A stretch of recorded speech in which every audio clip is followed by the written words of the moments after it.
With Ninjago ended, a lot of fans are in tears. I know how you feel, guys. When my favorite LEGO theme, Adventurers, was cancelled, I felt the same way. But Johnny Thunder still lives because of the people who write about him. And trust me, I do not think the ninja are in any danger of losing fans who write stories about them. The trick to writing good fan fiction? Being able to back up what you're writing using things from the series, real-life information, and your own experiences. So here's me, Scarheart, divided into LEGO knowledge, creative side, and researcher, here to show you what I've applied in my own fanfictions, and to give you Ninjago fans out there some ideas on where you can start writing.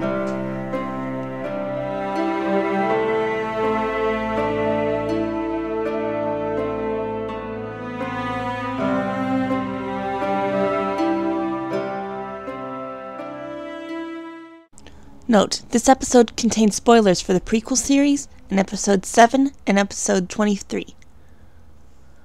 Okay guys, I really didn't want to get into this so early in the series, but some of my future episodes do touch back on this topic, so I figure I'd better get this down. Today, we're going to talk about OCs, or original characters. And yes, to illustrate, I will be using my own OC.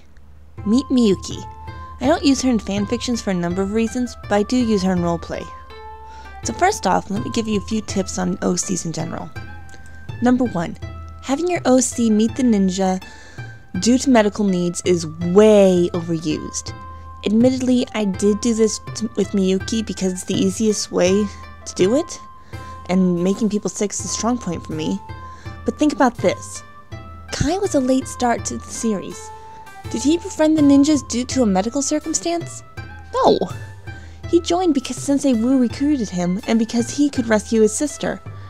In fact, if you look at many TV shows that have a character join later on, most of them have them join for a non-medical reason. You can look to them for ideas, just don't directly copy them. Number 2. Know your character before you write. Trust me, not doing so is a really amateur move, and readers can tell if you're just making up the character as you go.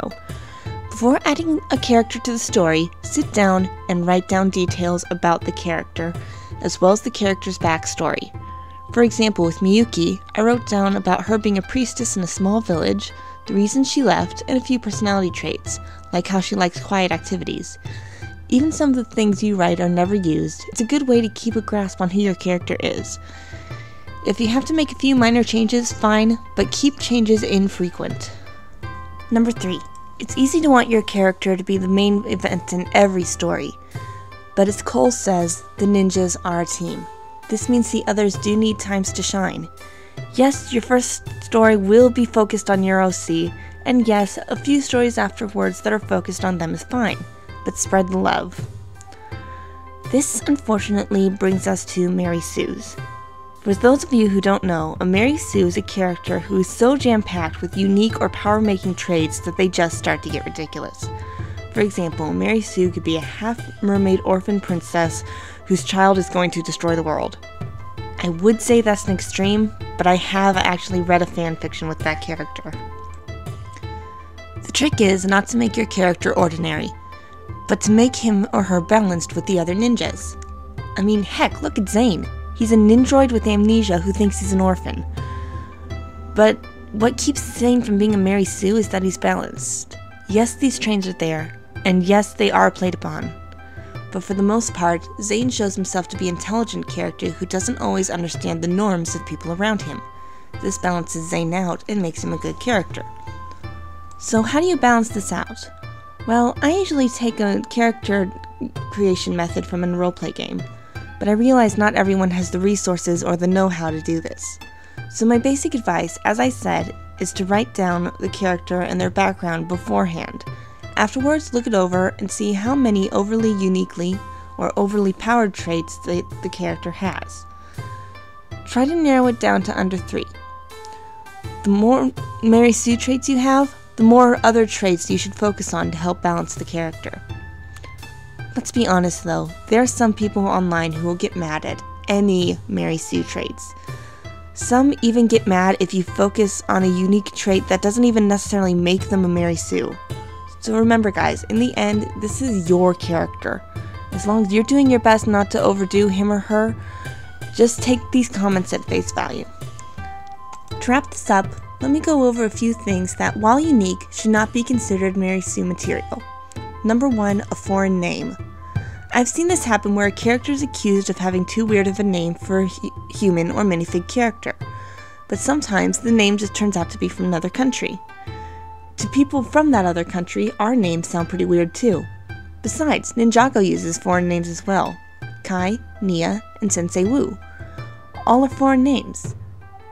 Kai is a male name in many languages and, funnily enough, a female name in other languages. Nia is an Irish name, and Wu comes from a Chinese name. Number 2, having hair color that isn't natural. Ignoring all the anime and cartoons out there, minifigs too sometimes have a hair color that isn't normal. Radia from the old Alpha Team sets, several characters from the Exoforce sets, Dollar Bill from the LEGO Agent sets, and Sam Rhodes from the LEGO Atlantis movie. Seriously guys, this is creative writing, not a prestigious prep school. Number 3, having something sad in their past. Jay was raised in a junkyard. Kai and Nia are orphans. Zane has amnesia. Cole ran away from home. Wu lost his brother. Lloyd left at a boarding school and was raised away from his parents. Batman lost his parents at age 8. Anakin Skywalker spent some years as a slave. Oliver Twist grew up in a workhouse. Harry Potter was raised by an unloving aunt and uncle. You get the point. Fictional characters have things in the past that hurt, just as real people do. Original characters should not be excluded. My character Miyuki was experimented on by her father and knew someday the experiments would kill her. While I admit this is a bit extreme, she does overcome it with the ninja's help, which again helps balance her. In any case, don't be afraid to have your character prick a few tears from now and again. So happy writing and happy character making. Join me next time when I go over one of Ninjago's biggest plot holes and how you can fill it up by tweaking one fact. Zane baby steps up next! Zane baby steps up next! Zane baby steps up next! Yeah, in case you can't tell, Zane's our favorite character.